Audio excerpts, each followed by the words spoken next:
Welcome back to my channel. So today they called me today at like 11 something this morning. I was actually like in the midst of like getting up, and then all of a sudden they called me.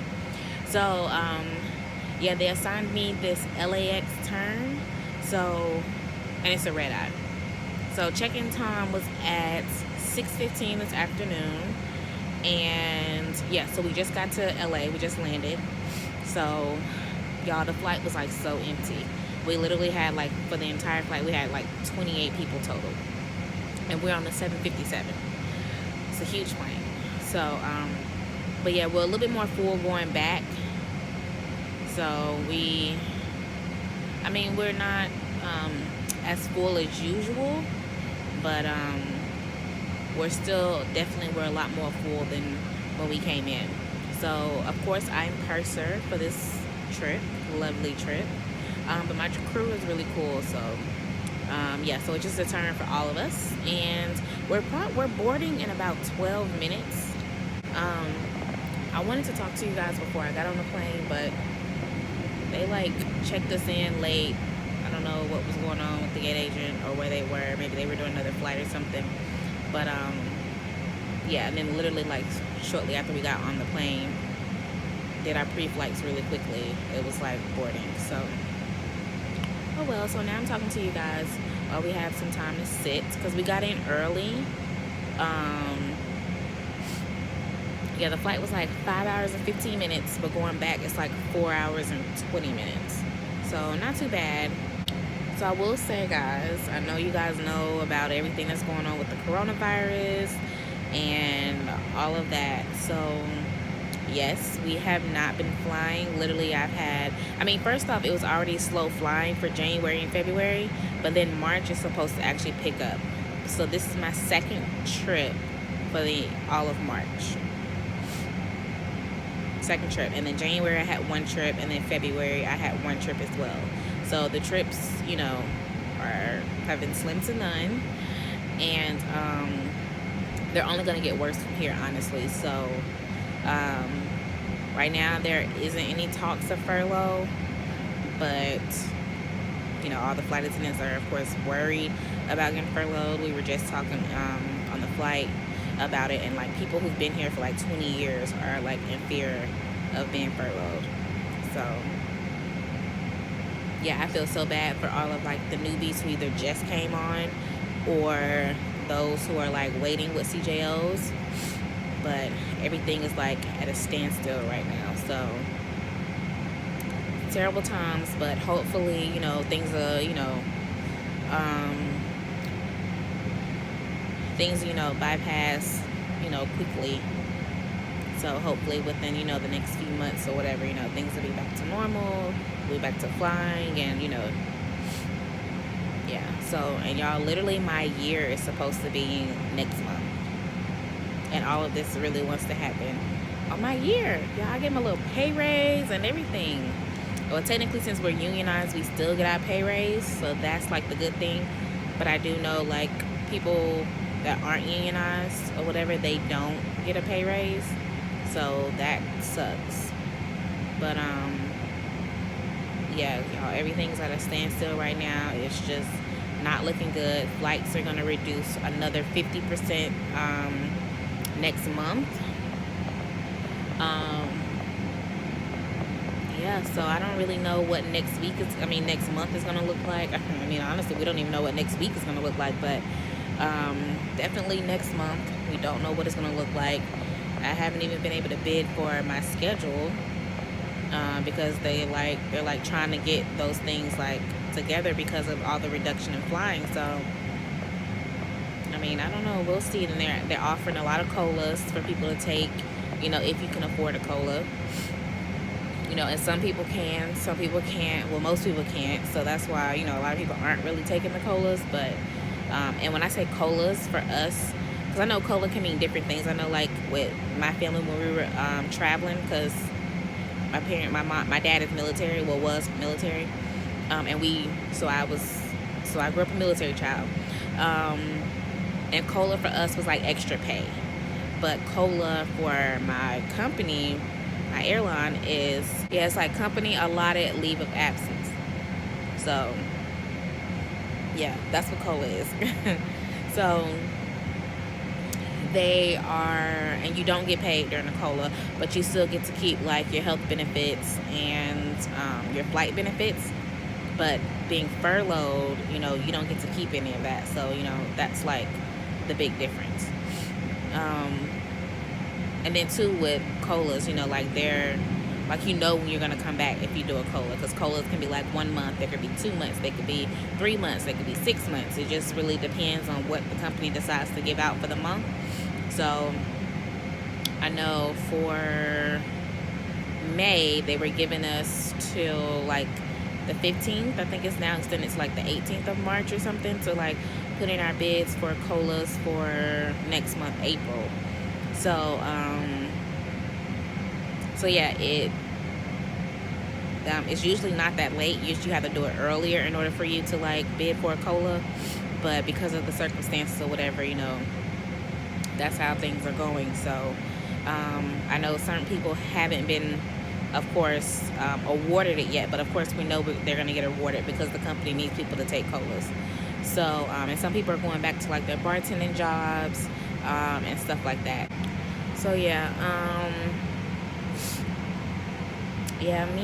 I said I'm just gonna try and rock things out till the wheels fall off, honestly. I mean, I'm just trying to be optimistic about it. I seen it coming back in January, end of January, beginning of February time. So I'm good, but it's still just the fact that I just don't know how long we'll be gone, and I don't want to take a COLA and then I'm out for that time that I took the COLA for, and then I also have to be out again for, you know, if we get furloughed or however long we get furloughed for. So that's the problem. And then I was reading that if we do get furloughed, then if you're on COLA, you're still furloughed as well. So meaning it's not like I get to be like because what I thought I could do was I thought I could take the COLA and then still have my health benefits and my flight benefits. And if they do furloughs, and since I already took a COLA, technically I'm not furloughed and I still get to keep those benefits. So from what I understand, you still get furloughed while you're on the COLA. That's from what I understand. So yeah, so it's like, okay, well then what's the point at this point? So yeah, y'all, tough time. And then my sister, we recently went to Atlanta this past weekend. I tried to film y'all and I just kept forgetting everything. But she went to SCAD to like see if she wanted to go to grad school there. And while we were at SCAD viewing the school, she got an email from her current school, her undergraduate school, saying that they needed to be out by this Friday. And I think this Friday is the 20th of March. So I think when they sent the email out, it was, because today is the 16th. Well, technically it's the 17th Dulles time, but it's only 10 o'clock. It's 10:21 here in LAX. So technically it's the 16th. So it was Friday the 13th when we were at SCAD, and she got that email from her school saying they needed to be out by this upcoming Friday, which would be March 20th. And then she got another email, I think like Sunday or something, or Saturday or something, saying that they just needed to be out as soon as possible. And then she got another email today saying that they need them out within 24 hours. Like, it's crazy.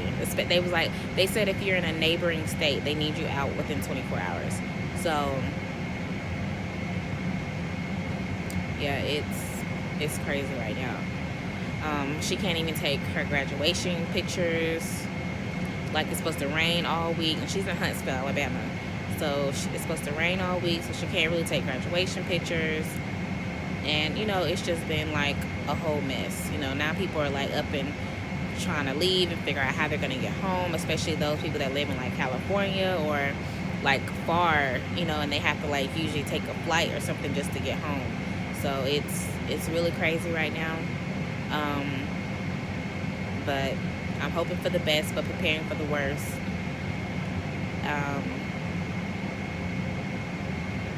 Yeah, I mean, this is the time to sink or swim. So, y'all, we will see.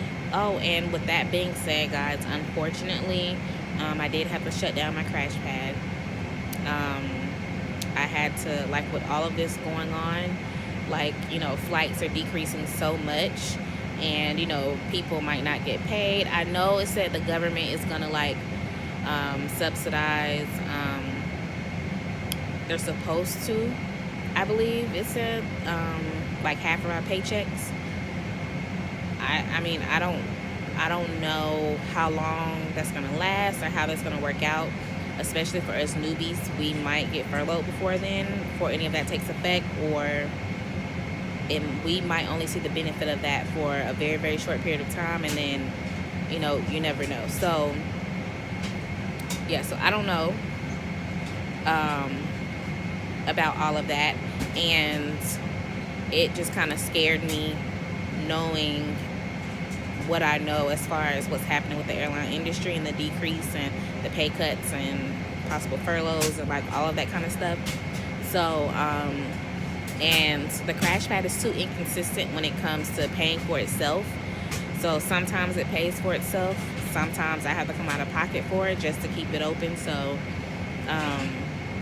yeah, I just don't want to take the risk of hurting myself just to try and keep a crash pad open. So it's just best if I just go ahead and just let it go with everything that's happening. I mean, it is what it is. It was a nice investment. I learned a lot from it, but it's definitely not for me, because it's definitely something that you have to keep at all the time, like constantly, unless you have somebody constantly on it for you. So with me trying to do other things that I have going on that kind of make things a little bit more automatic, the crash pad is just one of those things that you have to constantly stay on top of, as far as making sure there's enough girls in there, advertising all the time, a lot of emails, phone calls, texting, like all of that kind of stuff, like a lot of behind the scenes things that people really don't see. So yeah, you constantly have to try and like keep it full, like, persuade people to like, come into your crash pad. Why is yours the best? And, especially like where I was at, all of a sudden other crash pads started popping up. So it made things even more competitive, I would say. So it's just a lot. So trust me, there are easier ways to make money than a crash pad. So, and since I definitely know that, it's just like, it's just better to just go ahead and just let it go. So, yeah, that's pretty much what it is. I mean, because, it was definitely going to stay open if this wouldn't have happened. But now with all of this happening, especially so drastically, I'm just going to have to hurry up and just shut it all down. Because one, I don't know how many more paychecks I'm going to get. So yeah, I don't want to put myself in a bind, but still trying to keep it open, fight to keep it open. And, and it's not even, and it's not going to pay for itself, or it might pay for itself this month. It might not that month. So it's just too inconsistent, and I don't need an extra bill, pretty much. Because even my crash pad that I have here in Dulles, I'll leave that one if they furlough us. So all of my things that I have in my crash pad, all of it can fit in my car, because it was all in my car before I got there. So everything will just be in my car. I had to just keep it parked at Washington Dulles Airport and fly home and rock things out at home. So, it's gonna be a house full, me, my dad, my mom, and my sister there. So I mean, it is what it is, but it's kind of ruining plans. But I mean, I'll be straight though. I'll be straight. So yeah, I hope you guys are staying safe. I know I am. Y'all, I have glove central over here. Like, everything is gloves, Lysol, hand sanitizer, like wash your hands all the time, all of that. So yeah, so I'm staying safe. I hope you guys are staying safe as well. And yeah, I'm gonna go ahead and let you guys go, and I will talk to you guys when I get back into Washington Dulles, which will probably be around 6:30 or 7:30 in the morning Dulles time. Yeah, because right now it's like like I said, it's like it's 1:28 in the morning in Dulles. So yeah, guys, I will see you when I get back to Dulles.